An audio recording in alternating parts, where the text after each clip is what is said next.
Porsche has a very interesting problem on its hands. They make a sports car called the 911, and basically customers love it and think it's perfect.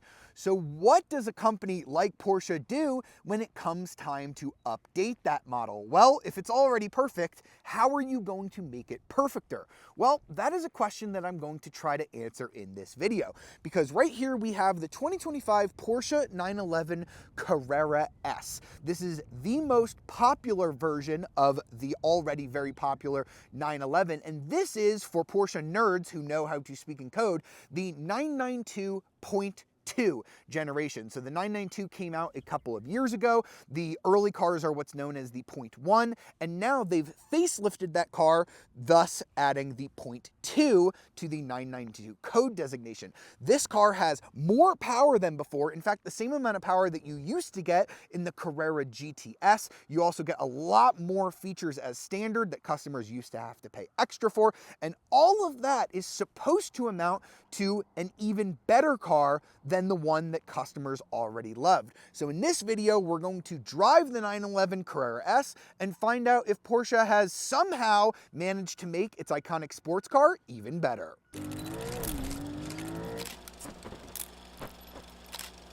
Now we're going to start with a walk around of the new Carrera S, and for that I've actually switched to a different one than I used in the opening and that I'll use in the conclusion, because I just wanted a more interesting color for the walk around, and this gave me a good opportunity to show you the cabriolet, because of course the Carrera S is available as both a coupe and a convertible. This gentian blue is just a really nice color. They've put it on a lot of the Porsche press cars and it just looks really nice here. Things to talk about on the new Carrera S are the Matrix LED headlights. I think it has a really nice, more unique light signature than the original 992. It just looks so sharp. These are now standard on the 2025 Carrera S. And something to note, we are reviewing a European car here today, which is why we have the European license plate and why we have the clear side markers here. This is actually going to be the standard wheel option, 20 inches at the front, 21 inches at the back. Although we do have kind of an optional color finish where you have kind of this bright silver here on the tops of it, and then the inner parts are gloss black. There's a bunch of different finishes. You can get this in kind of all gray like the first car we started with. You can get different wheels as well. There's just so many different good ways to option up this car. As you know, the Porsche options list is nearly endless. I'm not the biggest 911 convertible fan, although this gentian blue one is kind of speaking to me, and the 911 just does really look good as a convertible with the top up. It does have kind of a weird hump in the back when you put it down on a 911 convertible, which is why I think if I was going to get a 911, it would probably be a coupe. And if I was going to get a convertible, I'd probably get a Boxster. Here on the 2025 model, we do have a new redesigned taillight bar that looks a little bit different. You'd have to kind of see them both back to back to really notice. We do have sports exhaust standard on the Carrera S as well. Ours has just the basic 911, letting you know that it is a Carrera S, but I believe there are different fonts that you can get to have it just say 911 or just Carrera S. You can have that deleted altogether if you want as well, but look how good this thing looks with the big wide hips there in the back. The 911 is just such a classic design. All right, and now let's check out the interior of our updated 2025 992.2 Carrera S. We've got the 18-way adjustable seats here with the really nice Porsche crest. We've got this nice blue and chalk interior combination, which is just so gorgeous when paired with the gentian blue. I really like the kind of two-tone contrast here. These are really nicely bolstered seats. They are heated and ventilated as well. Very nice ventilation, although the ventilation is a little bit loud, I will say. And we do have some updates here on this 992.2 car, including Porsche nuts will note that the stop-start button is now a button like it is in normal cars. You don't get kind of a key-turny mechanism anymore. That might rub some people the wrong way, but honestly, I don't think it is that big of a deal. At least they still leave it to the left of the steering wheel, as Porsche typically does. The other change that a lot of people might be wary of is that you no longer get the tachometer. You used to get a physical tachometer that was a moving needle, and then there were kind of screens around it. Now it is all one gauge, as it is in the Porsche Taycan. You can change like what each gauge does individually, or if I come here into the middle with the tach and control it with this knob on the steering wheel, I can actually change what the whole thing does, so I can have it be a full color map, or I can have the classic Porsche 5 gauges. Now, these are a little bit more visible to me with the steering wheel than the past 992. I don't know if they just changed kind of what's on the display, or maybe the fact that there's no tachometer in the middle just makes it a little bit easier to see. Honestly, I think that the tach still looks good. You can see it revving right here. You can get different colors available on this digital display. And honestly, I do not think that it is a very bad change at all on this nice 12.6-inch curved display.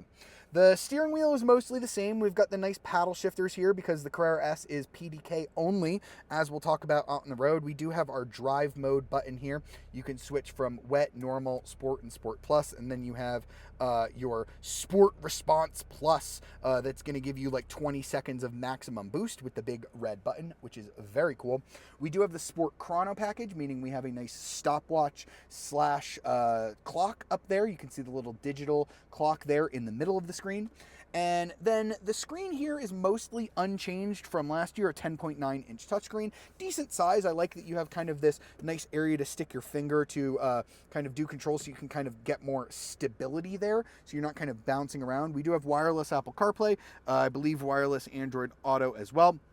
We do also have a wireless phone charger, standard now on the 2025 911 down there. But I do like that although it is a touchscreen, you still have plenty of physical buttons. This is going to be your optional nose lift right here. You've got your sports exhaust, which is now standard on the Carrera S. It used to be an optional extra. You can really hear the difference. That's sports exhaust.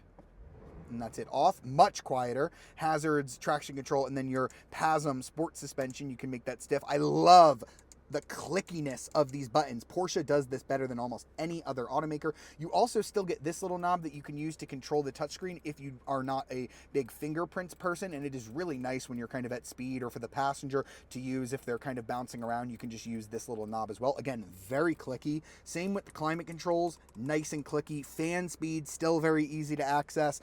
Heated and ventilated seats down here, again, still very easy to access as well. Cup holder here, not my favorite positioning for the cup holder, but you do have some pockets that are big enough for a bottle, and you get this really nice pop-out unit here, which actually does a really nice job holding in bottles even when you're driving very spiritedly.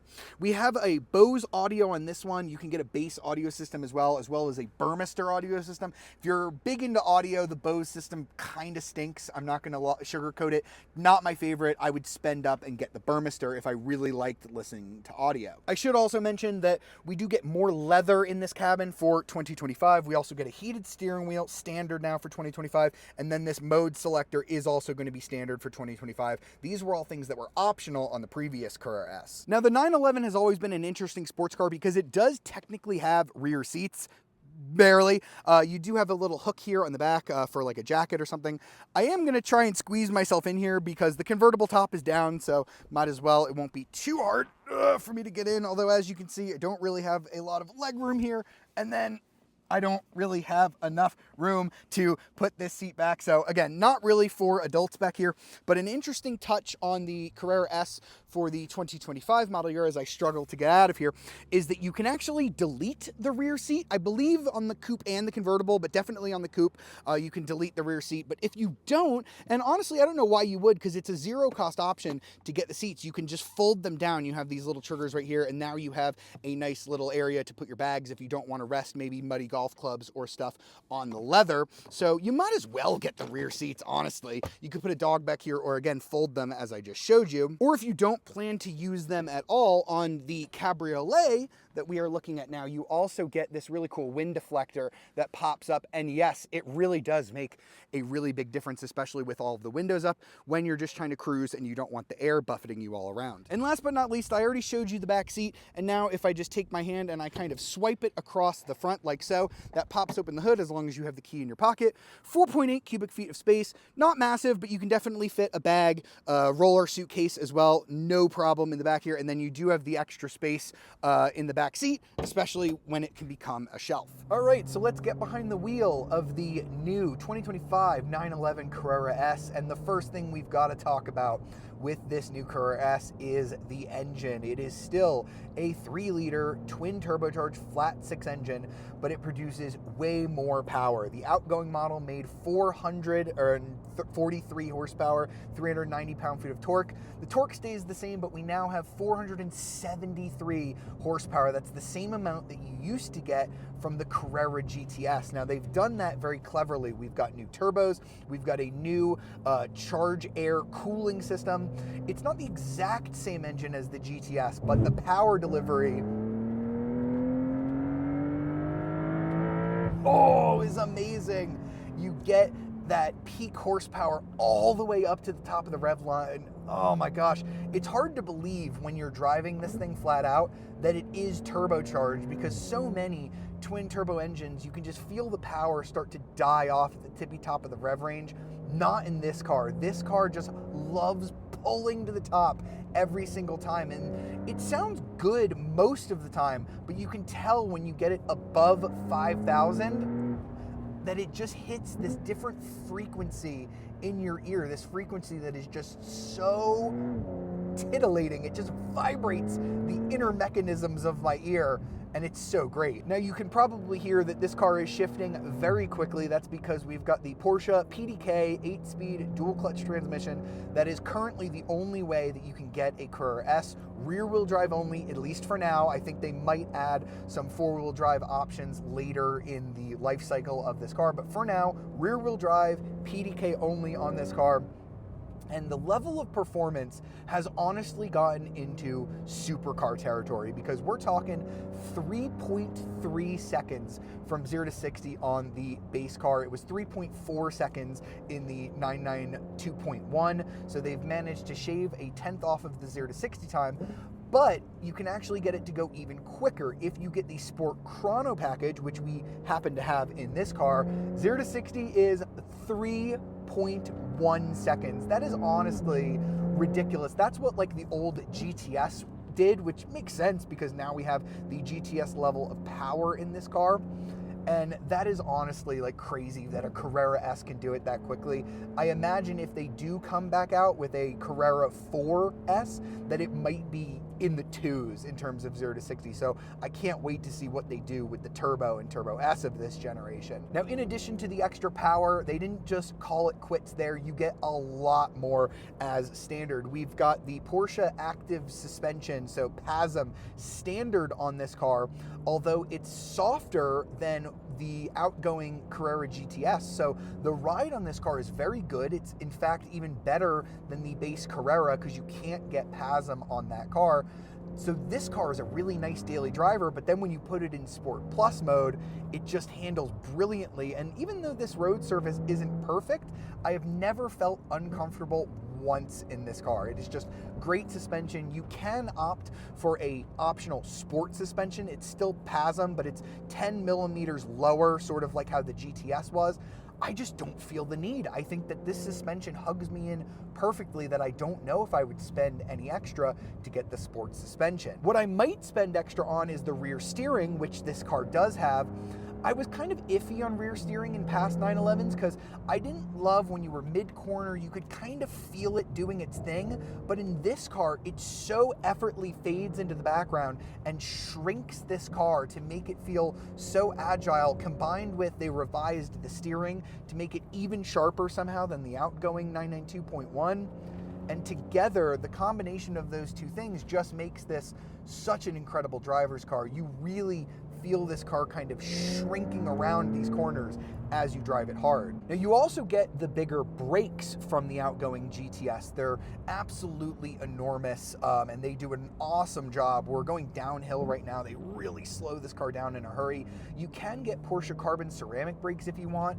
They're like a $9,000 or $10,000 option, and they're pretty good if you never want to have to like really change your brake pads over time. But I've heard from Porsche owners that if you plan to track the car, that these are actually better. You will have to replace the carbon ceramics eventually, and for that, these are just better because they're cheaper to replace.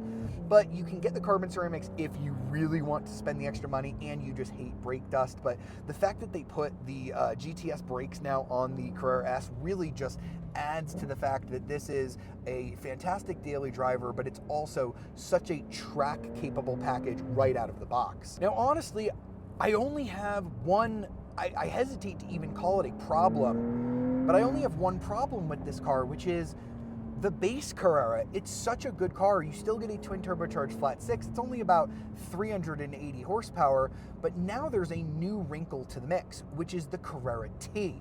That is the only way that you can currently get a Carrera 911 with a manual transmission. And they actually brought one along for me to drive and compare back to back with this car. It is a cabriolet, so it is going to be a little bit different. But right now what I'm going to do is hop into that car and figure out whether or not I think that this Carrera S, with its extra power and brakes, is actually worth all of that extra money. Now, I did find a straight enough road for us to do a launch control. We've got a little bit of a grade here. We've got the rear wheel drive PDK. Let's see how close to that 3.1 second time that we can get. Launch control, super easy to use. Oh my God.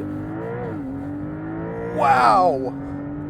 I can't believe that a rear wheel drive car just launched that hard. That was 3.26 seconds to 60, and we were slightly going uphill, so I believe that a 3.1 number is definitely possible in this car. All right, so now I've grabbed the keys to the Carrera T. Now this thing only has the base engine, same 3-liter twin turbo flat six, but it only has 388 horsepower. But what it does have that no other Carrera has is a 6-speed manual transmission. Now, all the Carreras used to have a weird 7-speed transmission that was never my favorite, but let's see if this new 6-speed might be worth your consideration. Let's go. There's the boost. Oh, wow. Oh, okay. Yes, I think this manual transmission is worth it. It doesn't feel like the old 7-speed box. There's something, magical about it. I've driven a Gunther Works that kind of felt similar, where every time you slam it into gear, you feel that like metal on metal, metallic, mechanical feeling. And I just never got that from the 7-speed manual that was in the Carreras, but I've got it here. And no, we don't have quite as much power. We have like 90 horsepower less, almost 100 horsepower less in this Carrera T, but I'm not exactly doing slow speeds in this car, but I'm just enjoying myself even more with the rowing of my own gears. I can hold it. The steering's still amazing. The engine still sounds glorious. It's an absolutely glorious engine note. It really doesn't sound any lesser than the Carrera S. Listen to that. Oh my goodness gracious. And it costs less. Oh, the Carrera S is a phenomenal car, but since this is the only way to get a manual until you get all the way up to the GT3, I think this is the one I want. This is all I need. I don't care if my 0 to 60 is 0.6 of a second slower. I'm enjoying myself, and that's all that matters. Do yourself a favor. Don't go for the bragging rights of the Carrera S with the speed. Go for the bragging rights of the Carrera T with the manual. And does it still sound just as good when you get it to the top of the revs? Absolutely it does. Get the T. It rocks. Get it as a convertible. Why not? You get a little of that turbo whooshing too. And then it still rings at the top. This is a baby GT3. That's what this is. And you can get a convertible. Sold. All right, so that was the 2025 Porsche 911 Carrera S. Now I've got to leave you with some bad news, and that is that the 911 has gotten really expensive over the years.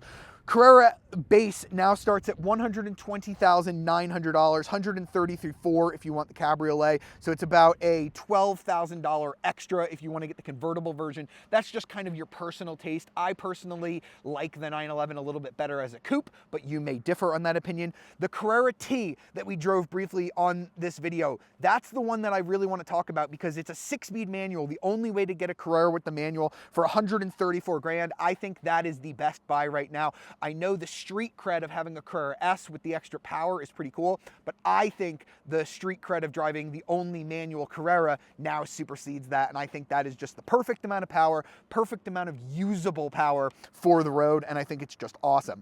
The Carrera S is going to start at $146,400. That's $15,500 more than last year's model, which is a huge price hike, but people were optioning their Carrera S's anyway, and a lot of the stuff that they were spending extra money to get is now standard on this model, so it's not as big of a price gap as you would initially think. And then the convertible model is going to be $159,600. Now there is one Carrera model above this. The GTS starts at just under $165,000, $178,000 for the convertible, and there is a GTS 4 version of that car for $172,400. It's the only way to get all-wheel drive on a Carrera for now, although I believe they are going to add that to at least the Carrera S in the near future, so stay tuned for that. The GTS now has like 530 horsepower from this cool hybrid turbo. If you want to go crazy, but you don't want a GT3 and you don't want a turbo to wait for those models, the GTS is going to be an outstanding option, but I love that they now brought the power from the 991.1 GTS down to the Carrera S, and it just makes this really all the 911 you could possibly need. Although me personally, I don't need even this much. I think I would just go for the T with the manual. But I want to hear from you. Which 911 would you buy? Would you get the Carrera T with the manual? Would you go crazy and get the GTS with the hybrid? Or do you think that this new mid-level Carrera S is actually the sweet spot of the 911 model? As always, leave me a comment with your answer, subscribe, and ring that notification bell to be alerted of our latest videos, and I'll see you next time.